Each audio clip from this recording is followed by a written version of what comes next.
Hey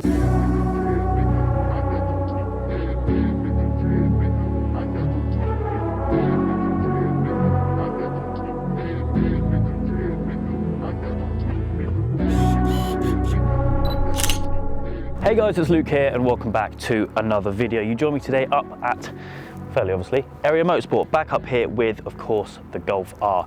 This car has made a fair few trips up here now for various bits and bobs over the years. Most recently was actually for the installation of the TCR rear wing.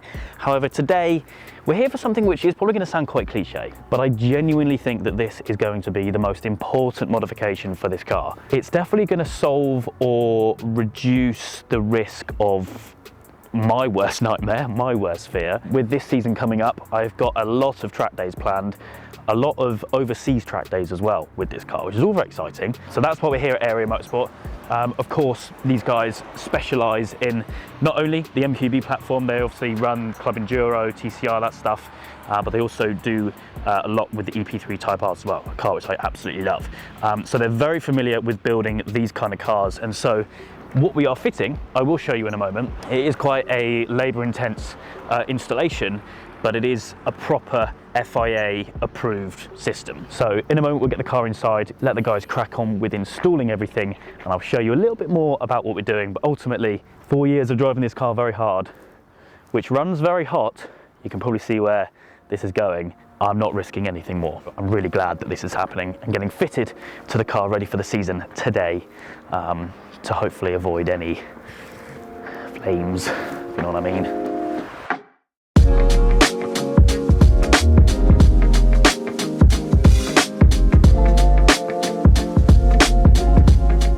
Okay, car is in the workshop now, and I just realised I haven't actually told you exactly what it is that we are doing. You probably guessed anyway from what I said in the intro, and we have all the parts just over here. This bit being the coolest bit, and probably quite an obvious clue actually. We have a full FIA approved OMP electronically operated suppression system. Now we've got plenty of nozzles, so I believe there's a couple of nozzles, 2 or 3, that go within the engine bay. Obviously hottest part of the vehicle. This car obviously runs really hot anyway, so we've got nozzles in there, and I believe there is also a nozzle in the cabin as well. So it is quite an intense installation, but essentially this here is the controller, which I believe is going to go just in there, which is going to look pretty cool. Tempting not to press that, of course. And then the main tank, which is, I think it's a 5 litre tank, is going to go behind the passenger seat, just in the footwell down there. The whole system obviously does add weight to the car. It's about 7.5, 8 kilos, I believe. So not crazy heavy, but hey, I want it in the car. But yeah, this looks all really cool. Obviously the pipe work go through the firewall from the engine bay to the main tank behind the seat. I've also got a scuttle kind of button as well to operate it. Some more race car stickers, which is going to look pretty cool. And then that obviously goes inside. You can turn it on and off. So essentially when I'm driving the car just normally on the road, I can have it switched off. Then when I go to a track day, I can switch it on so it's armed and then ready to use if needed, which hopefully, fingers crossed, we will never ever need to use it, but you never know. Always best to be safe than sorry. But yeah, car's in the workshop.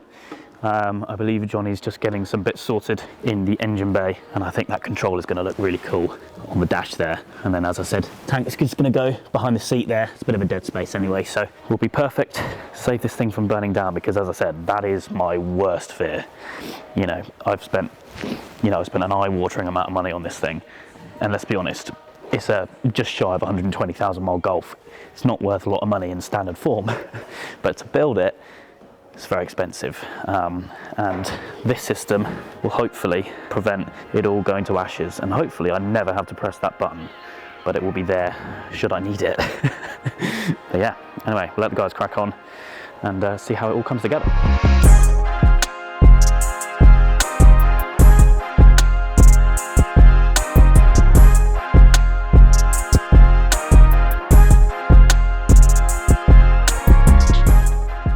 This is all done. So actually I was mistaken, there's not one nozzle on the interior, there's actually 3, so 6 in total. A bit dark in here, I appreciate, but we've got one down here, and we've got one down here in the passenger footwell, really neatly installed. Obviously behind the seat here we have the tank, which is going to be really hard for me to show, but just down in there. And then obviously we've got the module here with the push button that's really tempting to press, but obviously, hopefully, as I mentioned, never going to need to press that button, hopefully.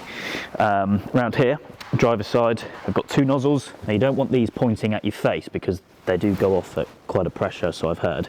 So we've got one just here and then one there, should any sort of fire come into the cabin. But I mean, yeah, looks really quite subtle, really. Let's just hop in actually for this little module in here, because, you know, say for example, if you're completely strapped in and you can barely move, you want something that you can reach.